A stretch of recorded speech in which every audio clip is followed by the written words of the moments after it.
Are you ready, COG? Woo! Good morning, good morning, good morning. Hallelujah. Handa na ho ba tayo sa ating mga tahanan? Kung handa na tayo, pwede ho ba natin isigaw sabay-sabay na malakas? In 1, 2, 3, hallelujah! Woo! Praise God. Praise the Lord. Thank you, Jesus. Thank you, Lord. Psalms 107 verse 1. Oh, give thanks to the Lord, for He is good. For His steadfast love endures forever. Hallelujah. Palakpakan po natin ang Panginoon. Ngayong umaga, tayo po'y aawit ng kabutihan ng Diyos. Sama-sama tayong magbibigay ng parangal at papuri at sasamba sa ating dakilang Diyos. Amen po ba? Kung handa na kayo, samahan niyo po ako umawit. God is good. Here we go. Hallelujah. All the time. Put a song of praise in the heart of mine. God is good. All the time. Through the darkest night, His light will shine. God is good. Everybody say, God is good.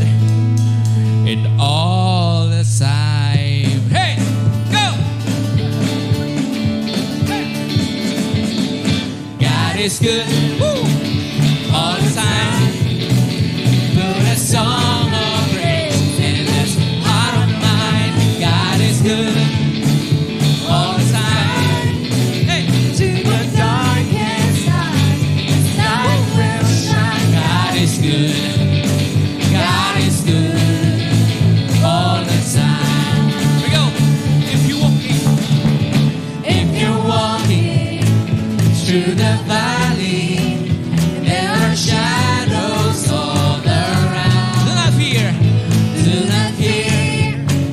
He will guide you. He will keep you safe and sound. He has promised He has promised to never leave you never leave you, nor nor forsake you. And His word is true. God is good all the time. put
your mercy endureth forever. Lord, you are good. Lord, you are good, and your mercy endureth forever. Hey, people from every nation and tongue, from generation to generation, we worship you. Hallelujah, hallelujah, hallelujah. We worship you for who you are. We worship you. We worship you. Hey. Hallelujah, hallelujah. We worship you for who you are. Yeah. You are good. Woo. Hey. Lord, you are good, and your mercy endureth forever. Lord, you're good, yeah. Lord, you are good, and your mercy endureth forever. People from every nation and tongue, from generation to generation, we worship you, yeah. Hallelujah, hallelujah. We worship you for who you are. We worship you, Lord. Hey, hey, hey. Hallelujah. We worship you for who you are. You are good. Hey, yes, you are. So good, so good. Yes, you are. Yes, you are. So good, so good. Hey, go. All the time, All the time. all the time, Woo. you are good. You are good. All the time. All the time, You are good. You are good. All the time. All the time. You are good. You are good. All the time. All the time. You are good. Hey. Woo. Woo. You're so good. And your love endures forever. Hey. Lord, we you go. are good, and your mercy Everybody say, endureth forever. Yeah. Lord, you are good, and your mercy endureth Pwede po ba natin sabihin na wala ka sa ating mga labi? Lord, you are good, and your mercy Endureth forever. Well, shout to the Lord. Lord, you are good, and your mercy Endureth forever. Hey, hey. People from every nation and tongue, from generation to generation, we worship. Hallelujah. Hallelujah. Hallelujah. We worship you for who you are. We worship you, Lord. We worship you. Yeah, yeah. Hallelujah. Hallelujah. We worship you for who you are. Yeah. For who you are. Yeah. For who you are. Yeah. You are good. Woo! Hallelujah! Woo! You are good! Panginoon, ang kabutihin mo, Diyos, ay nag-aabaw sa aming mga puso. Thank you, Lord God. You are good. Your love endures forever, Father. Thank you, Jesus. Ang sabi po ng awit 31, verse 19 to 20, or Psalms 31, verse 19 to 20, how great is your goodness, which you have stored up for those who fear you, which you have bestowed before the sons of men and the sons on those who take refuge in you. Lord,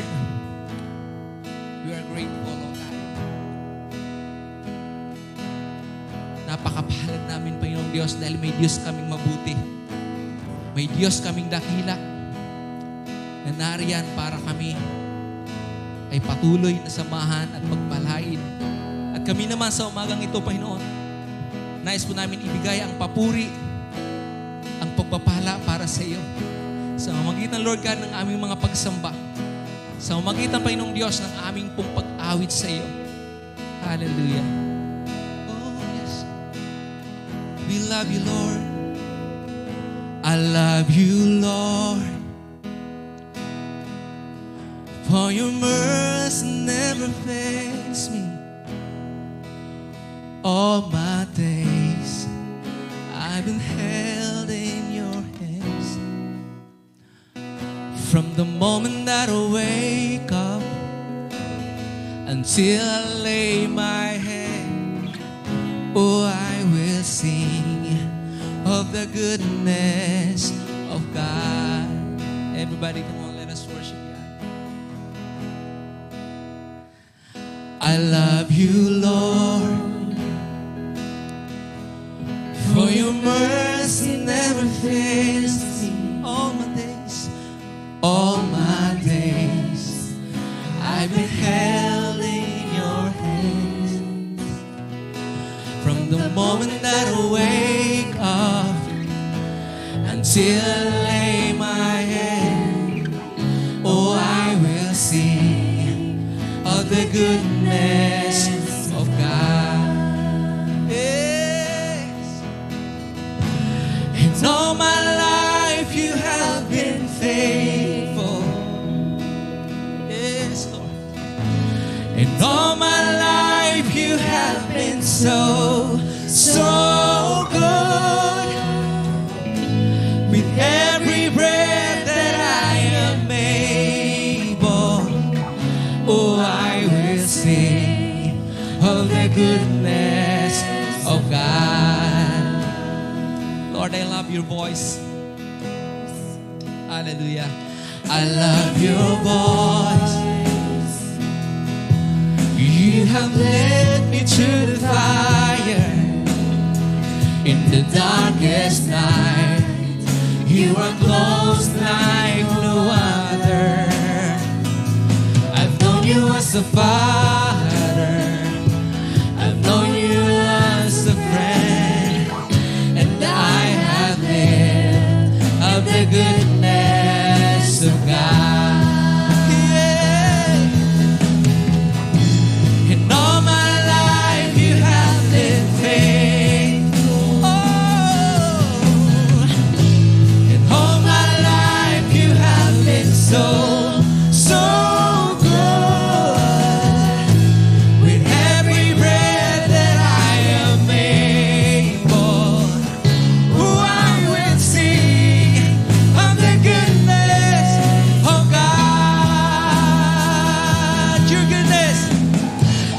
goodness is running out, it's running out. Yes, Lord. Your goodness is running after, it's running after me. Yes. In a lay down, I surrender now. I give you everything.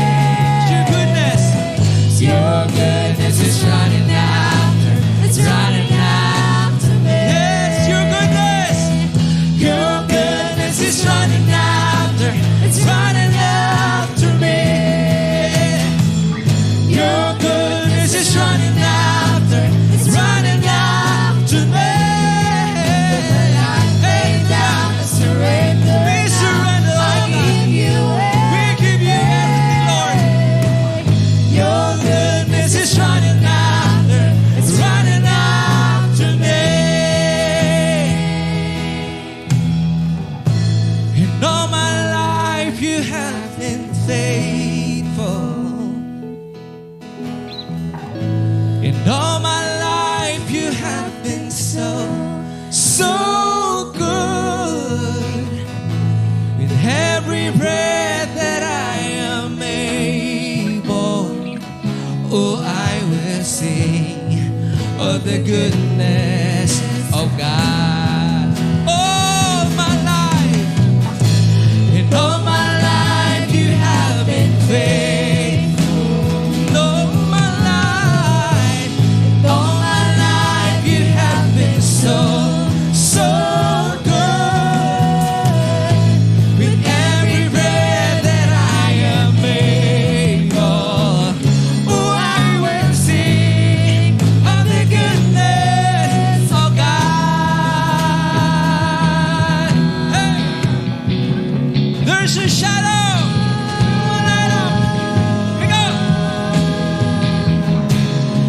shadow won't light up, mountain won't light up, coming out to me. Yeah. There is no wall you won't kick down, lie you won't tear down, coming out to me. There is no shadow. There's no shadow won't light up, mountain won't light up, coming after me. Hey.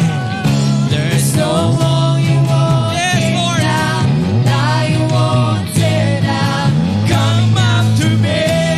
There is no shadow. There's no shadow won't light up, mountain won't light up, coming out to me. Yes, oh God. There's no wall. There's no wall you won't kick down, lie you won't tear down, coming out. Once again, there is no shadow. There's no shadow won't light up, mountain won't light up, coming after me. There is no wall. There is no wall you won't kick down, lie you won't tear down, come after me. The overwhelming, never-ending, reckless love of God. Oh, it chases me down, fights till I'm found, leaves the 99. I couldn't earn it, I don't deserve it, till you give yourself away. Oh, the overwhelming, never-ending, reckless love of God. Oh, the overwhelming, never-ending, reckless love chases me. Oh, it chases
are good.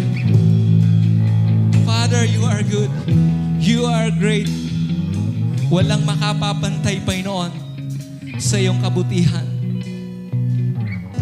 Because who you are,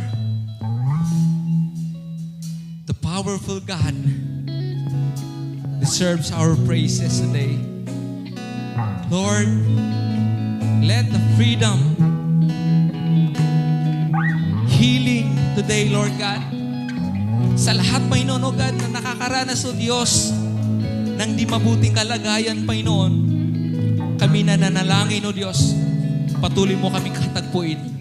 Sa lahat, Panginoon, O Diyos, na may makaramdaman sa umagang ito, hinihiling po namin ang iyong pagpapagaling sa pangalan na Jesus. Lahat, Panginoon, O Diyos, na may mga problema sa bawat tahanan, may problema sa kanilang mga sitwasyon sa oras nito, patuloy kaming nananalangin para sa kanila. Lord, patuloy po kaming nagpupuri at nagpapasalamat.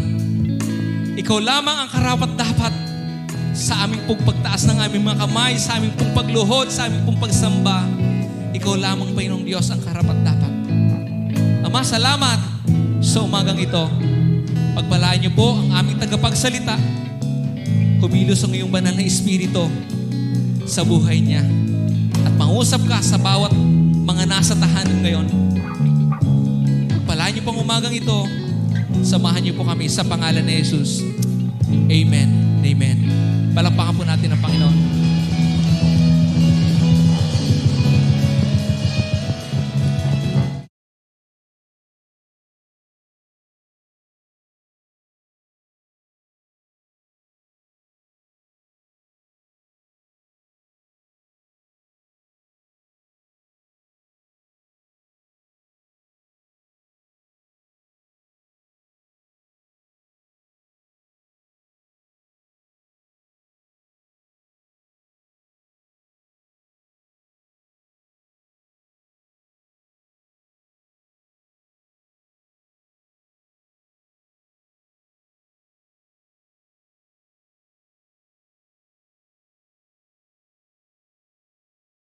Good morning po sa bawat isa at sa lahat po ng nasa tahanan, malayo man tayo ngayon, pero pinag-isa pa rin ang ating espiritu at malapit pa rin tayo sa ating Panginoon.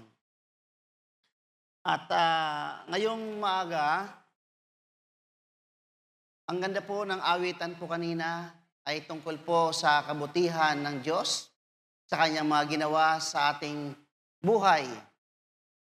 Pero kung sa realidad po na buhay, katulad po nung nangyayari po sa atin ngayong kapanahunan na mag-lockdown na naman uli, 2 weeks na naman ito na ating dadanasin ngayon, siyempre sasabihin ng iba, lalo-lalo na yung mga nagtatrabaho ay wala pong income, wala pong pera na papasok para po sa pantustos po sa araw-araw po na pangailangan. Yung iba naman na nandoon ay nasanay na po sa lockdown na ito. Halos more than a year na tayo na nakaganito ang nangyayari na parang normal na, ay parang normal na lang ang nangyayari. Pero sa pagkakataong ito ay paano natin ito masasabi na mabuti ang Diyos sa ganitong panahonan? Siyempre, alam na natin na hindi natin masasabi na mabuti ang Diyos sa ganito. Sa realidad po na buhay. Kasi hindi po hindi ito isang magandang sitwasyon na nangyayari sapagkat sa ganitong panahon ngayon ay naapektuhan po hindi lang po yung ating buhay, kundi yung hanap buhay at hindi lang po yun hanap buhay, kundi ang lahat po ay apektado po sa panahon ito ng pandemya. Kaya ngayon po, in the realidad po na buhay nangyayari, paano po natin masasabi na ang Diyos ay mabuti? Katulad po ng inawit po kanina na the goodness of God, tapos napakabuti ng Panginoon, pero sa panahon ito, paano kaya natin ito masasabi? Madaling sabihin na mabuti ang Diyos at madaling magpasalamat sa Panginoon pag ito po yung nararanasan natin, pag nasa gitna po tayo ng success na ating pong pinagdadaanan. Madaling sabihin na napakabuti mo, O Diyos. Salamat, Panginoon. Pag nandiyan ka, maganda ang iyong karir, maganda ang iyong hanap buhay, maganda ang kita, maganda yung sitwasyon ng kalagayan ng iyong pamilya. Madali nating sabihin na mabuti ang Diyos. Salamat sa Panginoon. Kung nasa gitna ka naman ng maraming bagay, kumpleto ka sa lahat ng iyong pangangailangan. Lahat na mayroon kang sasakyan, mayroon kang lahat na gusto mo ay nakukuha mo, madali ring sabihin, salamat sa Diyos, meron ako. Kung sa mga material na bagay ay meron ka nito, napakadali pong sabihin. Madaling sabihin kung malayo ka ho sa karamdaman.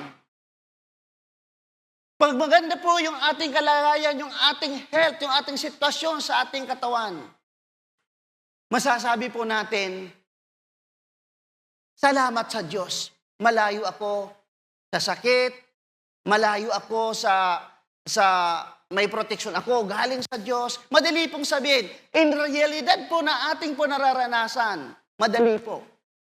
Pero in good times, in bad times, ang Diyos po ay mabuti po sa lahat. Sa gitna po ng pandemya na ating nararanasan ngayon, at sa lockdown na naman ito, mayroon din po ginagawa ang Diyos sa ganitong kapanahunan sa ating buhay. Maaari hindi lang po natin nakikita kasi nakatingin tayo doon sa mga negatibong bagay. Nakatingin tayo doon sa nakikita lang natin. Pero behind doon na nakainihanda ng Diyos sa atin, hindi pa natin nakikita. Sapagkat ang Diyos ay nagsabi doon sa unang Korinto, hindi pa sumagi sa inyong mata o hindi pa sumagi sa inyong isipan ang inihandang mabuti para sa iyo. Inihanda ng Diyos na mabuti para sa iyo, para sa atin. Mayroon sa inilaan para sa atin na magandang bagay na higit pa doon sa ating nararanasan. Kaya sa lockdown na ito, natin nararanasan ngayon, mayroong mabuti na gagawin ang Diyos sa atin. Kaya salamat po sa Panginoon.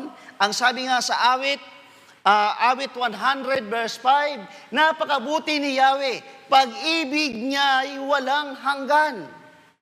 Pag-ibig niya ay tunay, laging tapat, kailanman. Ganun po kabuti ang ating Panginoon. Sabi ko nga kanina, ulitin ko uli, in bad times, in good times, lagi ang Diyos mabuti. Lagi gumagawa ang Diyos na mabuti sa ating buhay. Bakit kamo? Hindi lang sa mga mabubuting tao gumagawa ang Diyos ng kabutihan. At sa masama hindi. Tandaan po natin, sumisikat po ang araw para po sa lahat.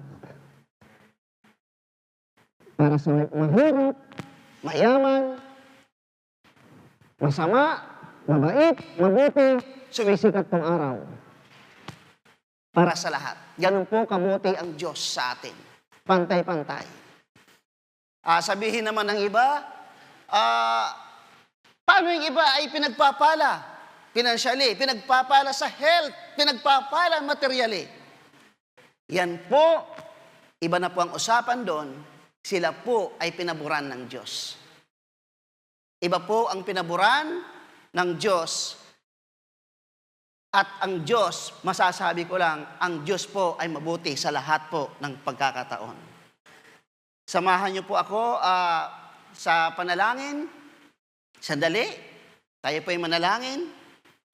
Bago tayo magpatuloy sa ating pananambahan through online, nasa taloob ka man ng tahanan, ikaw man ay nandiyadyaan, ano man ang ginagawa mo, samahan niyo po ako panalangin sa oras na ito. Amang Diyos na makapangyarihan sa lahat, Diyos na may lalang ng langit at lupa, Diyos na hindi nagbabago noon, ngayon at bukas. Maraming pong salamat.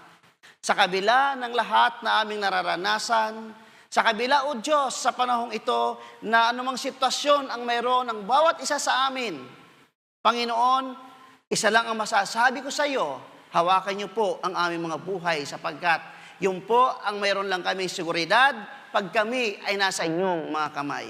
Kaya Panginoong Diyos, we pray, O Lord, Sino man siya, O Lord, na maaabot ng mensahe mong ito.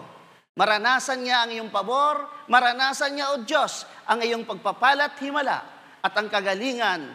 Ano man ito, Lord, ang kanyang sitwasyon, ano man ang kanyang pangangailangan, Lord, kayang-kaya mo itong abutin at ikaw po ang magpala sa tao na yan. Maraming pong salamat, O Diyos. Ito ang aming dalangin sa pangalan ng aming Panginoong Hesus. Amen. Ang ganda po ng ating usapan, ang kantahan kanina, puro po sa kabutihan ng ating Panginoon. Pinamagatan ko itong God is good at all times. Ito po ang pamagat, kahit po sa gitna po ng pandemya na atin nararanasan. Kasi ako, naniniwala ako na ang Diyos may ginawa po sa buhay mo. Naniniwala po ako na ang Diyos may ginawang mabuti sa buhay mo.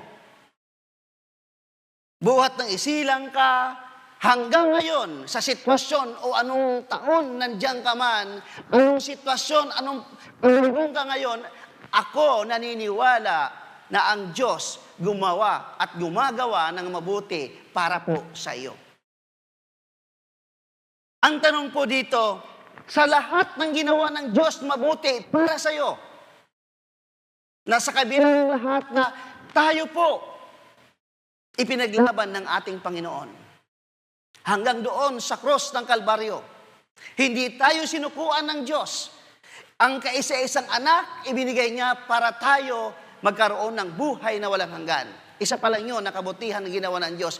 Pero in personal, mayroon ang Diyos na ginawa para sa iyo. Maaari, araw-araw sa buhay mo, nararanasan mo yan kung ano ang ginawa ng Panginoon sa iyo. Ikaw at ang Diyos lamang ang nakakaalam. Kaya dadalhin ko kayo dito sa awit 105, verse 1 to 5.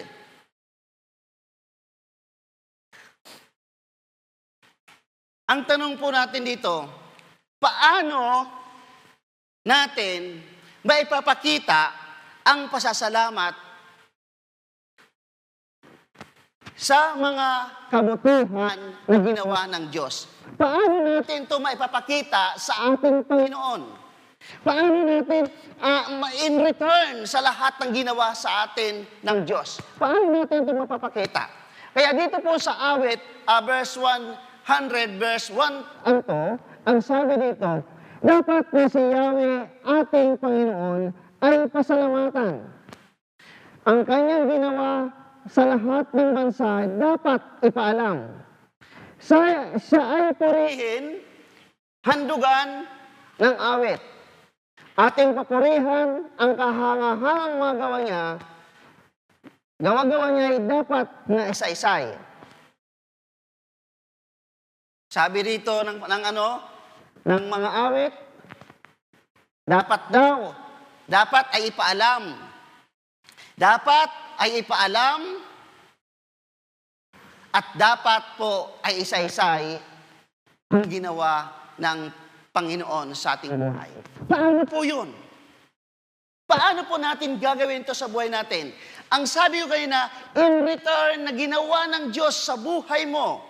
Sabi ko nga kanina, ikaw at ang Diyos ang nakakaalam kung ano ang ginawa ng Diyos sa buhay mo. Ako naniniwala kasi ako na may ginagawa ang Diyos sa iyo. Ngayon, ano ang nais ng Diyos sa atin? In return, para sa Kanya. Ano naman natin yung paano natin ipapakita bilang pasasalamat? Paano natin maipapakita bilang pagsamba sa Kanya? Paano natin gagawin ito para sa Kanyang ginawa ho sa atin? In return sa Kanya. Ang sabi nga sa talata, dapat ipaalam at dapat daw isa-isay. Ang ibig sabihin, pagpapatotoo.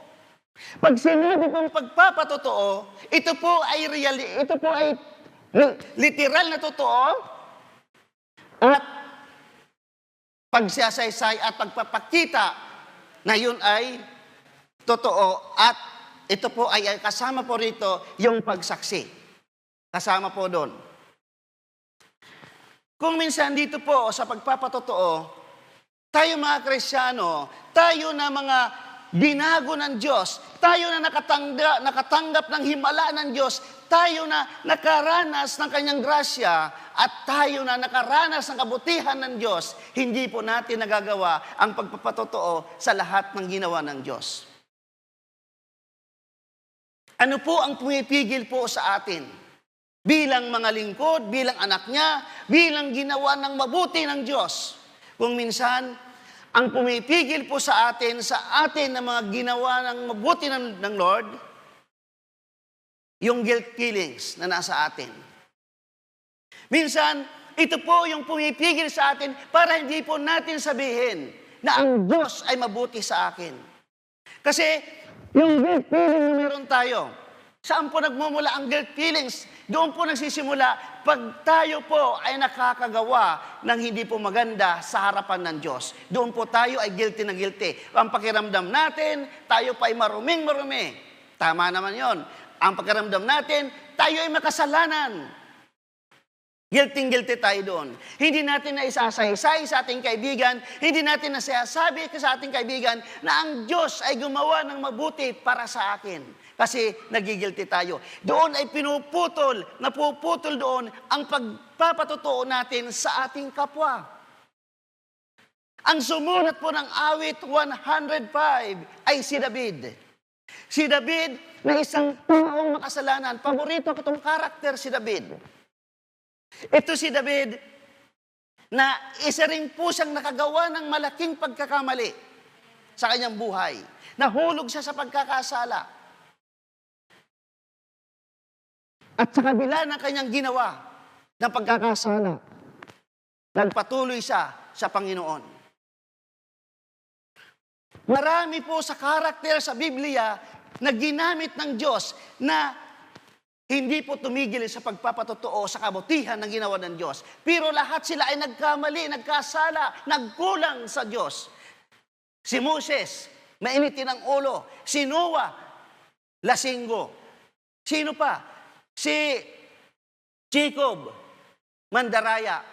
Si Abraham, nagsinungaling. Pero isa lang ang common na nakita ko sa kanila, ang lahat. Hindi po sila tumigil sa pagpapatotoo sa kabutihan ng Diyos. Pero hindi ko sinasabi na gumawa tayo ng kasalanan at gumawa ng gumawa. Sapagkat ang sinasabi rin doon sa unang Juan, chapter 3, ang nagpapatuloy ng pagkakasala ay anak ng dyablo. Pero ang mga anak ng Diyos, nakakagawa man siya ng pagkakasala, nakakagawa man siya ng kasalanan, o gumawa man siya, nahulog sa pagkakasala. Ang sabi ng talata, ang anak ng Diyos ay hindi po nagpapatuloy sa pagkakasala. Kaya nga may 1 John 1:9, sinabi ng Lord. Sabi ng Lord, kung tapat mong sasabihin na ipapahayag sa akin ang iyong mga nagawang pagkakasala, sabi ng Diyos, tapat ako anak, patatawarin kita. Pinarapress ko na lang. Ganun po. Ngayon, nagpapatotoo itong mga tao, itong mga lingkod ng Diyos na ito, sila po ay nagkasala din tulad natin.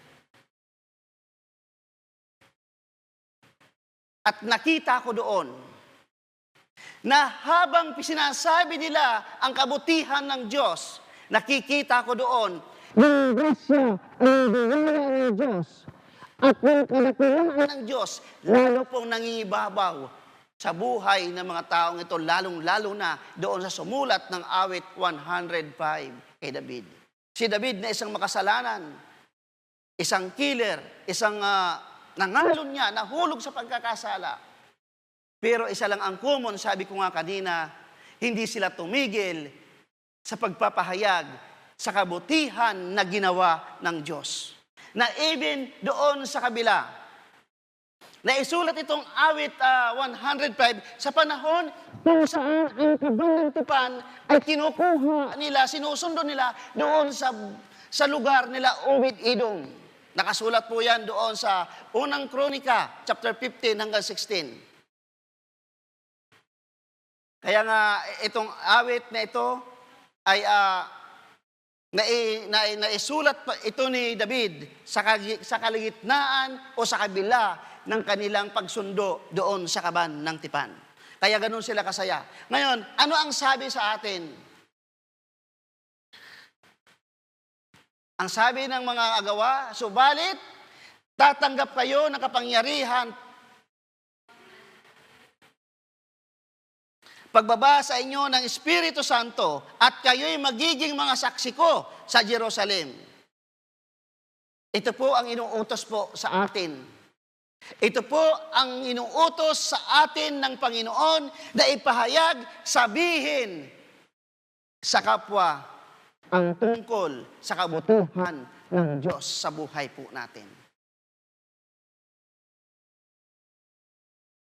Kung minsan kasi tayo mismo na mga nakakilala sa Panginoon, pag yung kapwa natin nahulog sa pagkakasala, yung ating kapatiran nahulog sa pagkakasala, nag-iiba na yung pagtingin natin sa Kanya.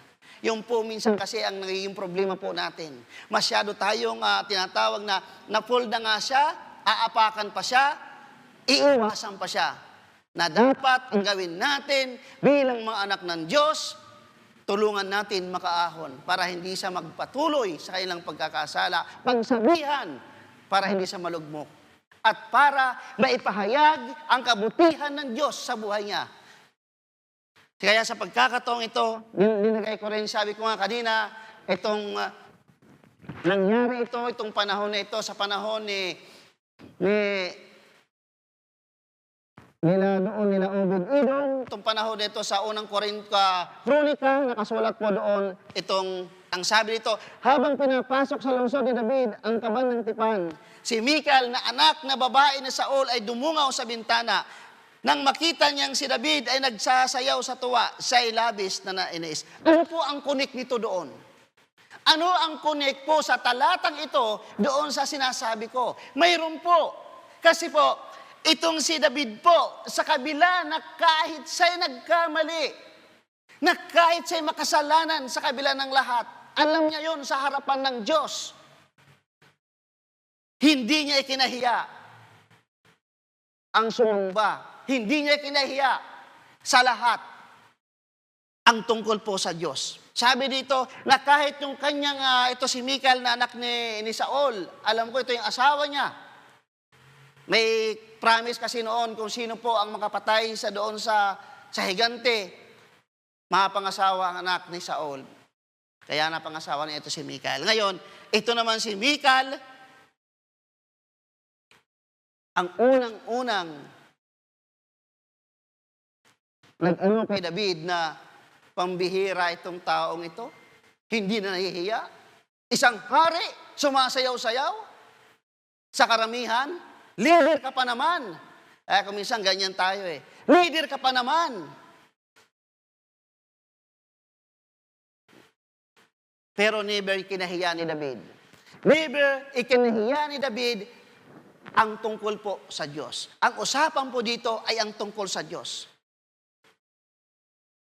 Hindi niya ikinahiya, nagpatuloy siya na gawin ang ikabubuti, na gawin kung ano ang nararapat at kung ano ang ginawa ng Diyos. Alam mo, David, kung ano ang ginawa ng Diyos sa bansang Israel. At alam mo, David, kung ano ang ginawa sa buhay niya, kaya sa naging hari. From the beginning ng kanyang buhay, paano niya natagpuan ng Diyos, paano sa kinatagpo ng Diyos, alam ni David. Kaya alam mo ni David na ang Diyos ay mabuti. Kaya nga, sa awit, marami pong nalikha si David ng mga awitin tungkol sa Lord. Mga awitin ng pagsambat papuri, pati yung kanyang mga hinaing nandoon. Kaya ganun kabuti at ganun ka-agresibo ito si David na hindi kinahiya. Kaya ano ang sabi ng Mateo? Ang sino mang kumikilala sa akin harapan, ang sino mang kumikilala sa akin harapan, ulitin ko ulit, ng mga tao, ay kikilalanin ko rin naman sa harapan ng aking amang nasa langit. Ngunit ang sino mang ikaila ako sa harap ng mga tao, ay ikakaila ko rin siya sa harap ng aking amang nasa langit. Ito po yung Itong talatang ito ang pumukaw noon sa akin. Nung nakakilala ako sa Panginoon, nung panahon na noon na ako ay nagsisimula sa buhay ng sa pananampalataya, nung mabasa ko ito, itong talatang ito, pinukaw ang aking buhay at ang aking damdamin.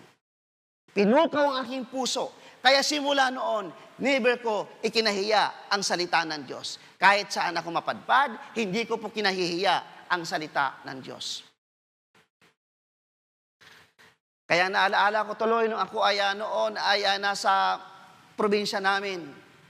Isa ako na nakakilala sa Panginoon na doon sa lugar namin, walang Kristiyano, wala ako doong nakita na nagpapahayag tungkol po sa salita ng Diyos. Kasi pag may pumupunta doon, pinagtatawanan nila. Pag pumupunta doon, ang daming sinasabi na hindi po maganda.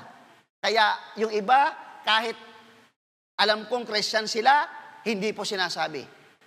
Pero nung ako ay makakilala, pag-uwi ko po sa amin, never ko po ikinahiya ang tungkol po sa Biblia.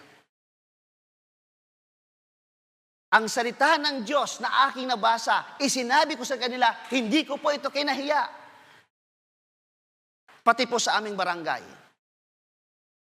Kasi naging ugali ko na kasi noon, nung umuwi ako noon, doon sa probinsya po namin, bumibili po ako ng Bible, bumibili po ako ng grocery, ilanalagay ko yung Bible doon, bibisita ako doon sa kamag-anak po namin.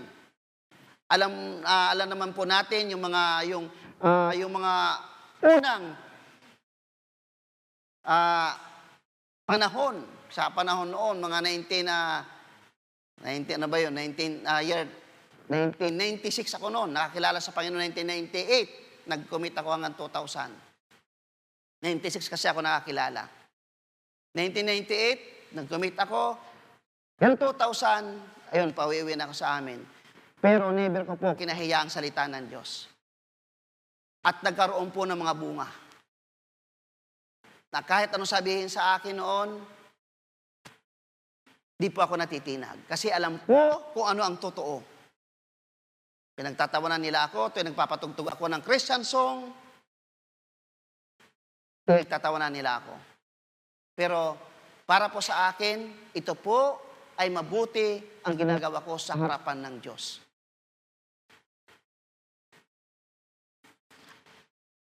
Ano ang sabi sa awit 105 verse 2?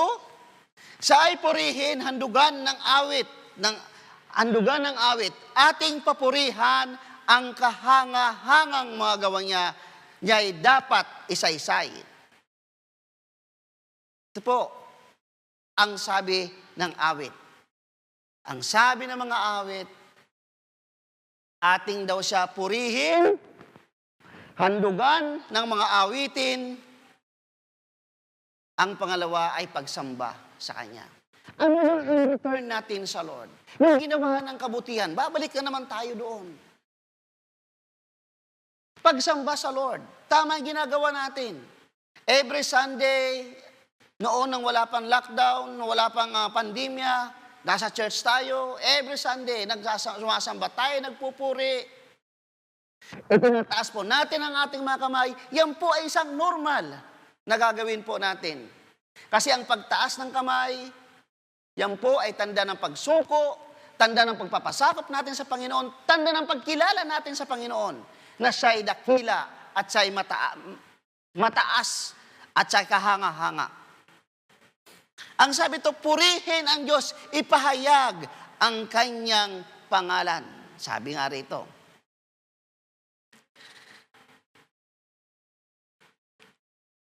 Sabi ng mga, itong picture na ito yung sinasabi ko kanina, itong awit 105, ito po ay yung panahon kung saan isinundo po ni David ay yung kaban ng tipan. Ito po yung panahon na ito na, pinangunahan ni Haring David. Itong kaban ng tipan na kunin doon sa lugar nila Obed-Edom. Ngayon, sa kabila ng kanilang excitement, sa kabila ng kanilang pananabik na maibalik muli sa bansang Israel, sa mga Israelita, ang kaban ng tipan. Ano ngayon ang napapaloob doon po sa kaban ng tipan? Bakit ganun na lang sila ka-excitement?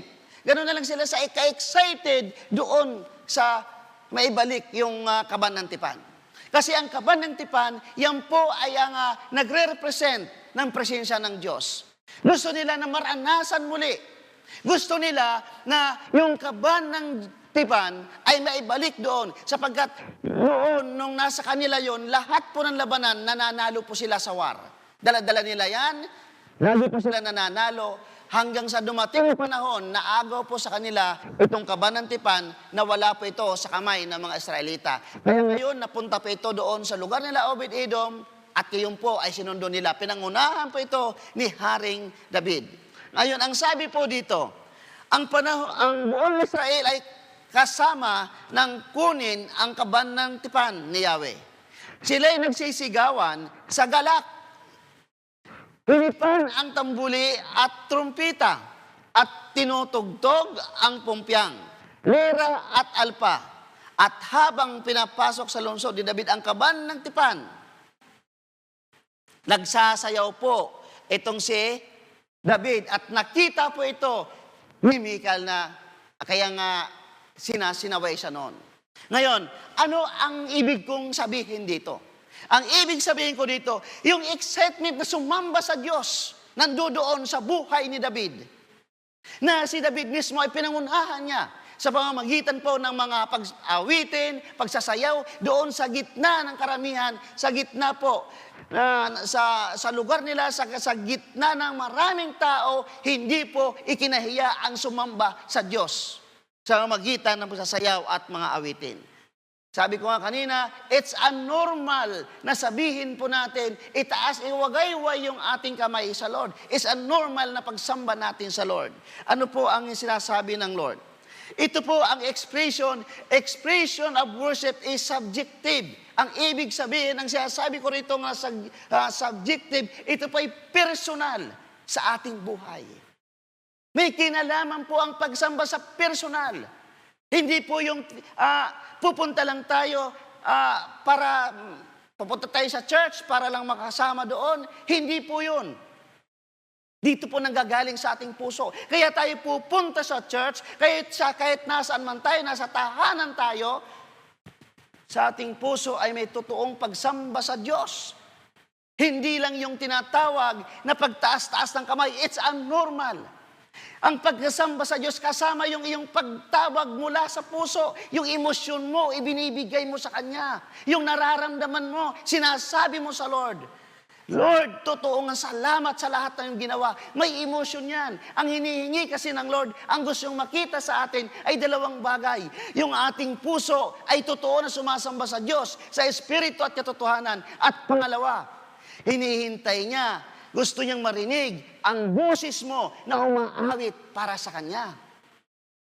Puso at yung sasabihin natin sa Kanya. Yun ang gusto po marinig ng Lord sa atin. Ang pagsamba sa Lord, hindi po ito isang ritual na ginagawa lang. Maging totoo tayo. Hindi tayo puro bubuksan lang natin, lalo-lalo na yung halos more than a year na tayo na madalas online. Pwede mo buksan ang cellphone mo at i-on mo at nanonood ka, pero nahiga ka naman, walang ginagawang pagsamba. Pwede gawin yan para lang masabi. Pero hindi ka sumasamba, kundi nanonood ka lang. Ang pagsamba sa Diyos, personal ka, na ikaw mismo, iluluhod mo, gawin mo ang gusto mo, lumuhod ka man, humiga ka man, gawin mo mula sa iyong puso. Kung anong nararamdaman mo para sa Kanya, sabihin mo. Yan po ang gusto ng Diyos sa buhay natin. Maging totoo tayo sa Kanya.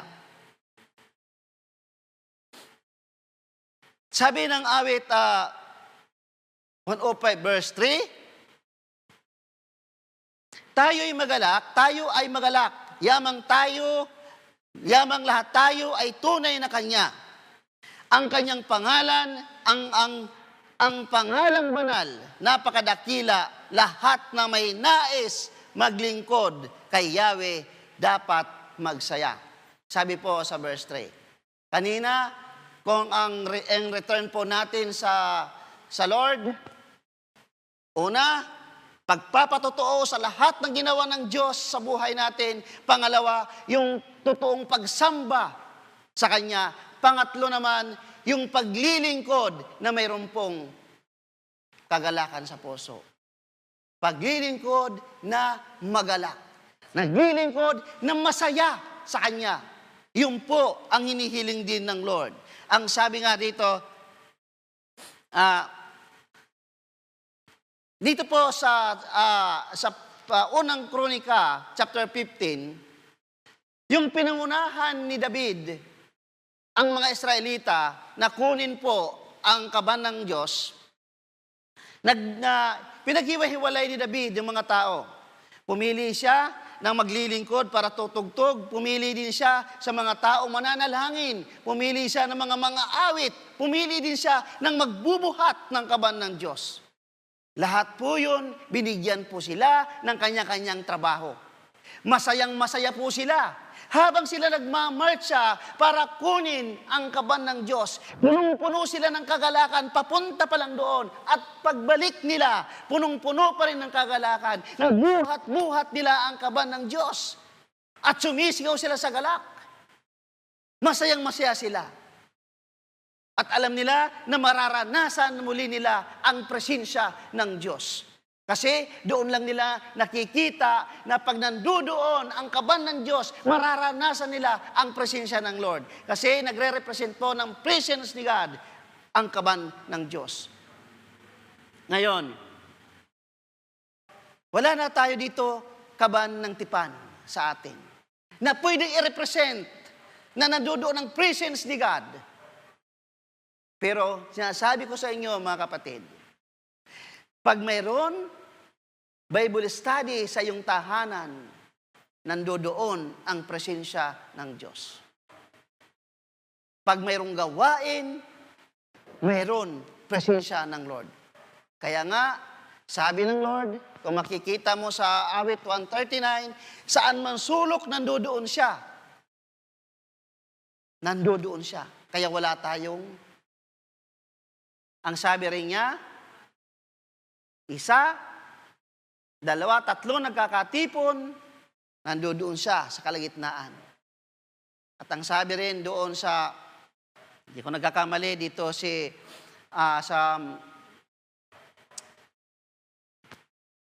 ang sabi doon sa mga Israelita,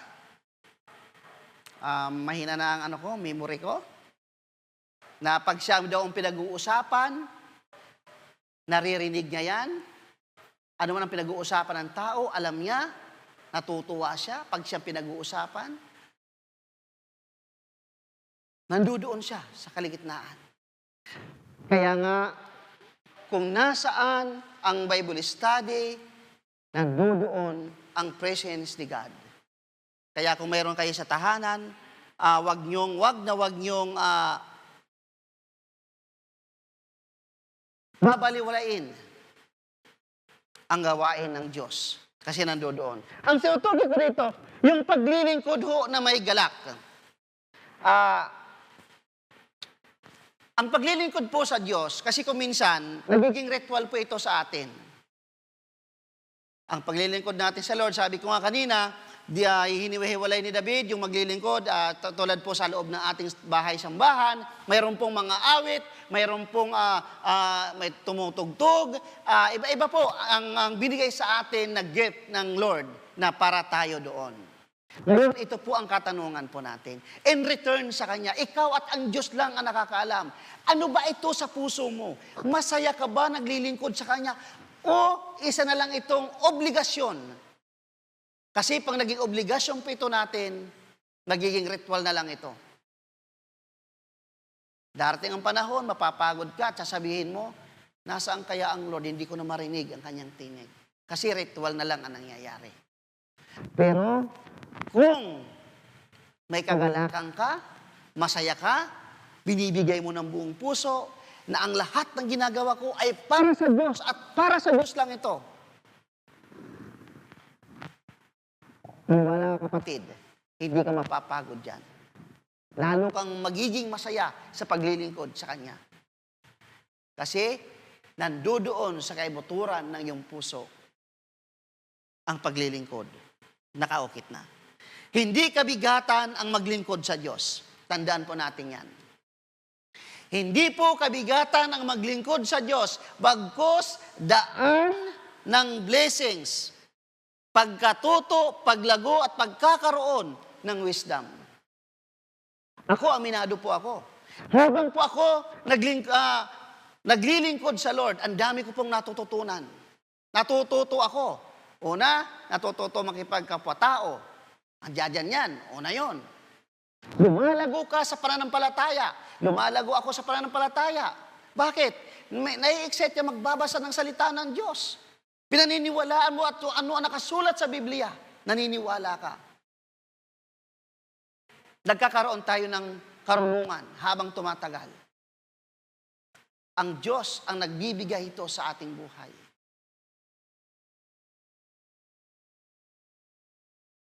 Kaya nga ulitin ko uli, hindi kabigatan ang maglingkod po sa Diyos. Ito'y daan pa ito para pagpalaing ka, pagkatuto sa buhay, paglago, hindi lang sa pananampalataya, pati physical at pagkakaroon ng wisdom. Pang-apat, ang sabi sa awit, verse 105, verse 4 and 5, siya'y hanapin at ang kanyang lakas ay siyang asahan. Siya ay hanapin upang mamalagi sa kanyang harapan. Ating gunitain ang kahanga-hanga niyang mga gawa. Ang kanyang paghatol, gayon din ang kanyang ginawang himala. Pang-apat po yung paggunita sa kabutihan ng Diyos. Ibig sabihin po ng paggunita, pag-alaala sa lahat ng ginawa ng kabutihan ng Diyos sa buhay mo. In return sa Lord, sa lahat ng ginawa naman natin, ang ginawa ng Diyos sa buhay natin, yung kanyang ginawa, dapat, yung una kayo na, dapat nating ito sabihin. Kailangan natin ito sabihin, ang ginawa ng Diyos sa ating kapwa. Nang kasaganon, yung tao mga kapakinig ay makakilala rin sa Kanya. Ito po yung paggunita, ito yung pag-alaala sa lahat sa Kanyang ginawa. Kaya itong pang-apat, pag-alaala. Palaging alalahanin ang ginawa ng Diyos at alalahanin din yung Kanyang paghatol. Dalawa yon. Alalahanin, gunitain po natin ang ginawang kabutihan ng Diyos sa ating buhay, araw-araw, o ano man ang ginawa ng Diyos sa atin simula pa noon. Alalahanin po natin yon. Pangalawa, alalahanin po natin na ang Diyos ay humahatol po. Ang Diyos pag humatol ay makatarungan. May paghatol din na mangyayari.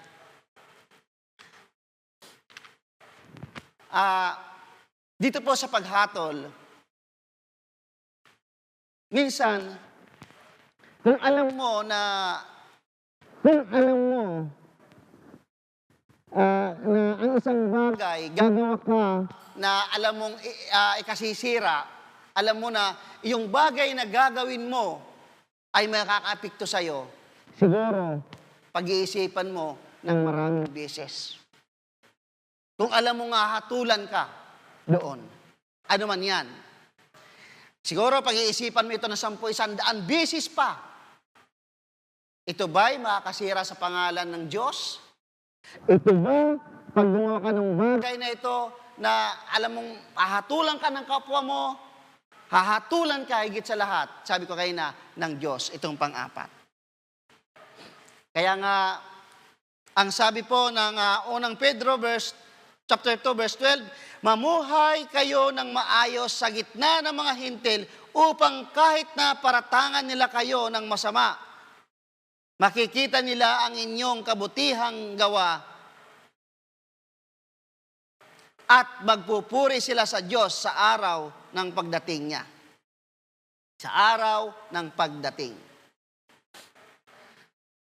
Meron po tayong 4 na P in return sa lahat po ng kabutihan ng ginawa ng Diyos sa ating buhay. Unang P, Ano ang sabi ng unang P? Pagpapatotoo. Pagpapatotoo po saan? Pagpapatotoo sa kabutihan ng Diyos. Pangalawa, pagsamba. At pakatlo, yung tinatawag na paglilingkod na magalak at yung paggunita sa kabutihan ng Diyos. Yung apat na pinayan, in return naman sa ginawa ng Diyos sa buhay natin. Ngayon, ang tanong, paano ko po ito magagawa para sa Lord? Kapatid, ito lang ang masasabi ko sa iyo. Lahat tayo may kakayanan magsabi kung gaano kabuti ang Diyos. Lahat tayo may kakayanan sumamba sa Diyos kahit nasaan man tayo. Saan lugar ka man, anumang sitwasyon mo, kaya mong sumamba sa Diyos. Yung paglilingkod may kagalakan, paglilingkod na magmasaya ka sa Kanya, kaya po nating gawin yan.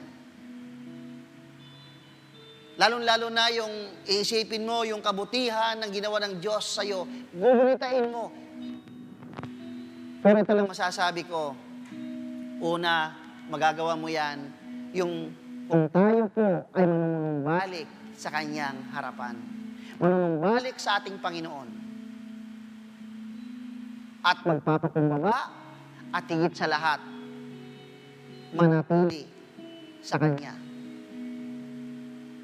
para tayo makapagpatuloy. Tayo lahat ay manalangin. Ano man ang sitwasyon mo ngayon, ano man ang pinagdadaanan mo na kung ikaw man ay hindi ka makasamba sa Lord, hindi mo maisabi sa iyong kapwa ang kakabutihan ng ginawa ng Diyos sa iyo, ano ang pinagdadaanan mong sitwasyon, itong panahon na lumapit tayo sa Kanya. Huwag natin gawing excuse itong nangyayaring pandemya ngayon. Sasabihin natin na wala akong ang kaibigan ko malayo. No. Alam ko mayroon ngayon yung gadget, ang diyadyan. Yung sasabihin mo sa Kanya, alam mo, mahal ka ng Diyos. Yung sitwasyon mo na pinagdadaanan ngayon, ang Diyos ay handang tumulong kung pagbibigyan mo siya ng pagkakataon sa buhay mo. Kasi kung minsan kasi, ang Diyos ay handang tumulong po sa atin sa lahat ng sitwasyon na mayroong tayo. Ayaw lang natin kasi ibigay yung pagkakataon na yan na ang Diyos ay kumilos sa ating buhay. Kasi ang gusto natin, kaya ko ito, alam kong gagawin kong diskarte, alam ko to, makakayanan ko ito.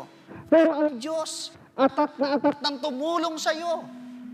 Ngunit ang ating Panginoon, nire-respeto lang tayo. Pero kung bibigyan mo ng pagkakataon na kumilos siya sa buhay mo, ito yung panahon na manumbalik tayo sa Kanya. Hayaan natin kumilos siya sa ating buhay.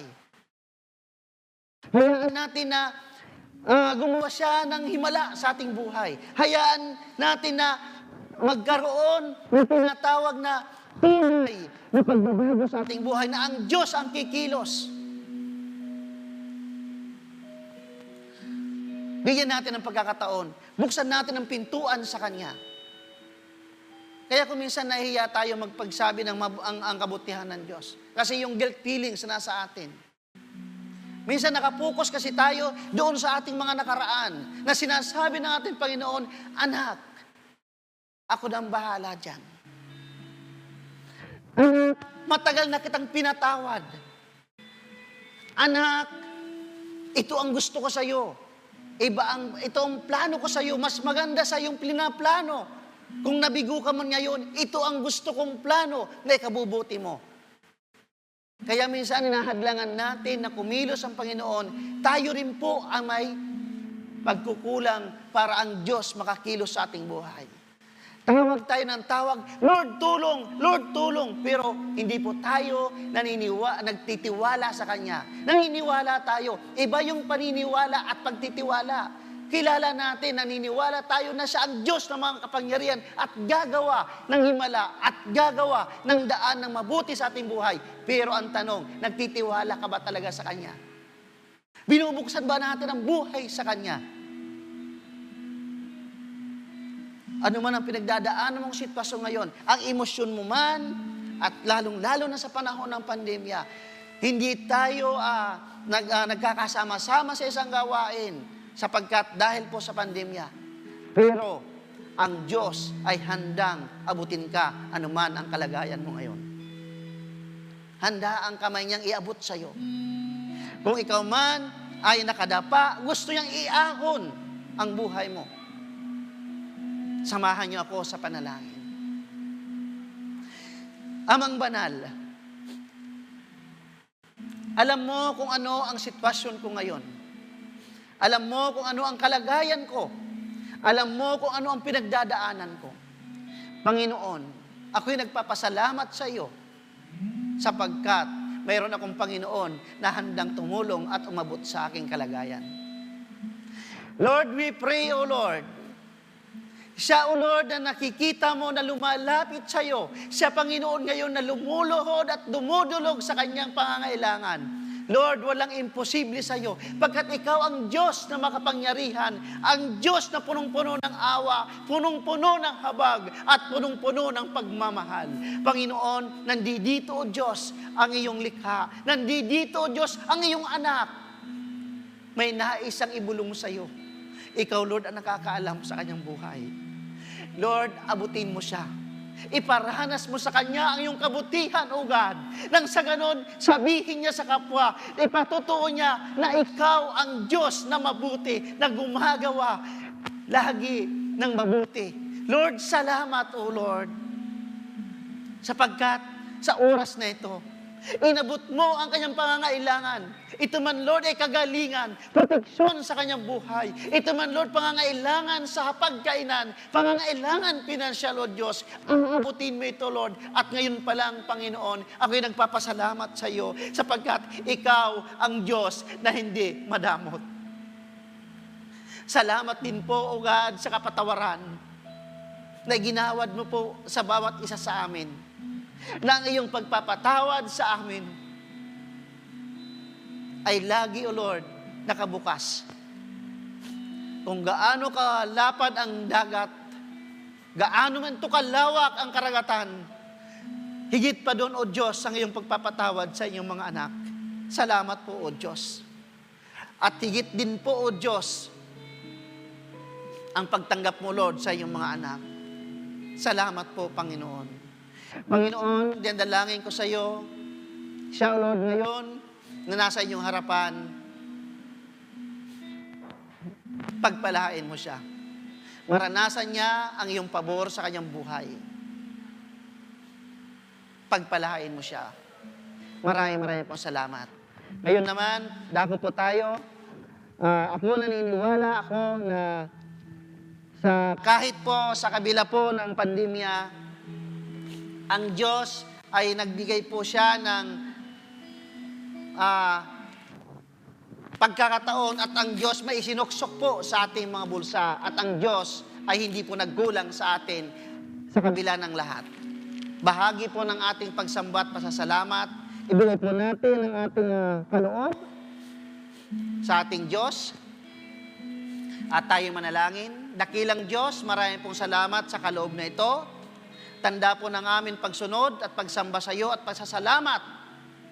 Lord, maraming pong salamat sa pagkakataong ito na kami ay makapagkaloob. At kami rin po, Panginoon, ay iyo, Lord, ay pinagkakalooban ng lahat din po ng aming pangailangan. Maraming pong salamat. Pagpalain niyo po ang bawat isa sa amin.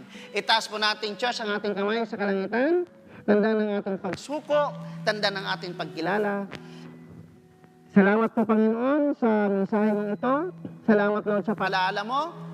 Sa aming, Lord, sa oras na ito, tatanggapin po namin ang pagpapala, ang pag-ibig, at ang pagsama ng Banal na Espiritu Santo sa aming buhay. Maraming pong salamat, Panginoon. Sa amin ang proteksyon, sa amin, Panginoon, ang iyong pabor. Sa ngalan ng Ama, ng Anak, at ng Espiritu Santo, lahat ng anak ng Diyos magsabi ng Amen. Marami pong salamat. Magandang umaga po.